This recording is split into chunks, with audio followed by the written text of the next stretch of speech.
o céu, que o teu servo transmitir para a igreja. Pai querido, Pai amado, usa esse servo uma vez mais, em nome de Jesus. Amém. Glória a Deus. Amém, igreja? Amém, igreja? Amém. Eu sou da igreja Paz do Seu Bem. Amém. Irmãos, é muito de alegria estarmos aqui nessa noite. Nós estamos vindo do culto em nossa igreja, tá? Mas já não poderíamos deixar de estarmos aqui participando desse momento, dessa cerimônia, amém? Sem mais delongas, eu peço 5 minutinhos da sua atenção. Abra a tua Bíblia no livro de Lucas, capítulo 5, né? Sei que tem uma cerimônia hoje para ser realizada em nome de Jesus, mas seremos bem breve, porque não podemos deixar de estarmos falando da palavra de Deus. E no livro de Lucas tem como título a pesca maravilhosa, os primeiros discípulos, né? Todos acharam? Amém. Lucas capítulo 2. E aconteceu que, apertando a multidão para ouvir a palavra de Deus, estava ele junto ao lago de Genezaré, e viu estar 2 barcos junto à praia do lago, e os pescadores, havendo descido dele, estavam lavando as redes. Entrando num dos barcos, que era de Simão, pediu-lhe que o afastasse um pouco da terra, e assentando-se ensinava do barco a multidão. E quando acabou de falar, disse a Simão: faze-te ao mar alto e lançai as vossas redes para pescar. E respondeu Simão, disse-lhe: mestre, havendo trabalhado toda a noite, nada apanhamos, mas por que mandas? Lançarei a rede. E fazendo assim, colheram uma grande quantidade de peixes, e rompiam-se-lhe as redes. E fizeram sinal aos companheiros que estavam no outro barco, para que os fossem ajudar. E foram e encheram ambos os barcos, de maneira que tal qual iam pique. E vendo isso, Simão Pedro prostrou-se aos pés de Jesus, dizendo: Senhor, ausenta-te de mim, porque sou um homem pecador. Pois porque o espanto se apodera dele e de todos os que eles estavam, por causa da pesca que havia feito. E de igual modo também de Tiago e João, filho de Zebedeu, que eram companheiros de Simão. E disse Jesus a Simão: não temas, de agora em diante será pescadores de homem. E, levando os barcos para a terra, deixaram tudo eles. Irmãos, comecei a falar. Aleluia, Deus. Em poucas palavras, a Bíblia nos fala que Pedro, ele era praticamente um empresário no ramo de pescaria, né? Pedro, ele tinha frota de barcos. Pedro, ele era um cara da pescaria. Todos respeitavam Pedro como pescador. Só que nesse dia algo deu errado. O que deu errado? Pedro passou a noite toda pescando, ou melhor, tentando pegar algo. Pedro passou a noite toda lançando a rede para pegar.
casa frustrado, nós estamos o dia a dia frustrados, acordamos frustrados, trabalhamos frustrados, viemos embora frustrados, porque não tem acontecido como nós queremos. Ei, eu tive ministrando quarta-feira aqui, e o interessante é que Deus, Ele só vai se explicar quando o milagre está pronto.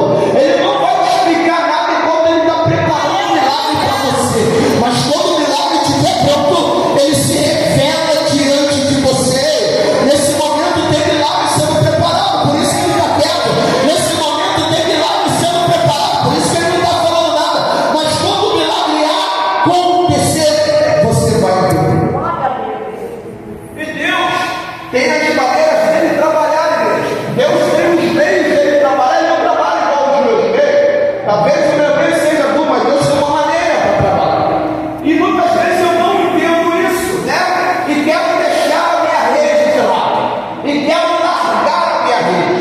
Interessante que Jesus chega na beira da praia, né? E entra em um dos barcos para ensinar a multidão. Só que o mais interessante é que enquanto Jesus ensinava a multidão, Jesus orava a Pedro. Ei, Jesus não te deixou de olhar nessa noite. Jesus, Ele não deixou de olhar para você. Jesus ensinava a multidão, mas olhava para Pedro. Jesus falava com a multidão, mas olhava para Pedro. Interessante que Jesus não se apressou por causa da frustração de Pedro. Sabe por quê? Deus, Ele não se frustra. Jesus não se frustra. Jesus não erra. Jesus não chega atrasado. Ah, mas a casa vai me tarda. Não atrasa e nem tarda. Chega no tempo certo. Ei, o milagre na tua vida vai chegar no tempo certo. Não está atrasado. Não está adiantado. Está no tempo certo.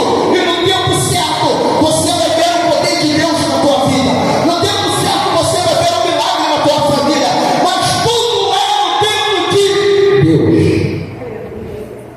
A Bíblia fala que quando Jesus, irmãos, e aqui eu praticamente termino, quando Jesus ele acaba de falar com a multidão, ele vai até Pedro. Ei, Jesus está indo até você nessa noite. Glória a Deus. Ele está indo até você nessa noite. A Bíblia fala, irmãos, que no livro de João, capítulo 5, que tinha um posto que há 38 anos estava numa fila para ser curado num tanque chamado Betesda. E o mais interessante é que ele estava numa fila em que tinha coxos, em que tinha cego, etc. E ali Jesus entra por aquele lugar e vai direto àquele coxo. Ei, Jesus está indo direto até você nessa noite. Glória a Deus. Ele está indo até você. Aleluia. Ele chega para aquele coxo e fala assim: ei, o que queres que eu te faça? Aí sabe o que acontece? Muitas vezes nós começamos a botar empecilhos no poder de Deus. Aquele coxo vira e fala assim: mas Senhor, não tem ninguém que me bote no tanque. Jesus não perguntou isso. A tua dificuldade Ele já sabe. A tua dificuldade Ele já conhece. Ele está querendo ouvir da tua boca o que quer que Ele faça na tua vida. O que queres que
parábola era um lugar de vergonha para Pedro. Aquele lugar que você está sendo envergonhado, Deus vai te honrar. Isso é profético, pega quem quer. Aquele lugar que estão te envergonhando, Deus vai te honrar. Aquele lugar que ninguém dá nada por você, Deus vai te exaltar. Aquele lugar que muitos não olham para você, Deus vai te exaltar. Aleluia! A Bíblia fala que Pedro vai lá no meio do mar onde ele foi envergonhado. Jesus fala: ei, Pedrão, joga a rede. Pedro jogou a rede. Sabe o que é a rede? É a fé. A fé é o firme fundamento das coisas que não se veem, das se acreditam. Pedro joga a rede e diz que eles pescaram uma grande quantidade, né? Alguns livros falam que é 153 peixes, a ponto que eles não tiveram força para puxar, porque o milagre foi extraordinário. Você sabe onde foi o milagre? Foi aonde Pedro passou a noite toda sendo envergonhado, mas ele voltou para ser exaltado. Ei, você vai voltar para ser exaltado. Você, irmão, você sentindo a presença nesse lugar, irmão. Você vai voltar para ser exaltado. Talvez você envergonhado na sua família, mas Deus vai te exaltar. Talvez você envergonhado no teu casamento, no teu trabalho, mas Deus vai te exaltar. Porque a presença dele, irmãos, aleluia, nos faz ser exaltado quando ele entra em nosso barco.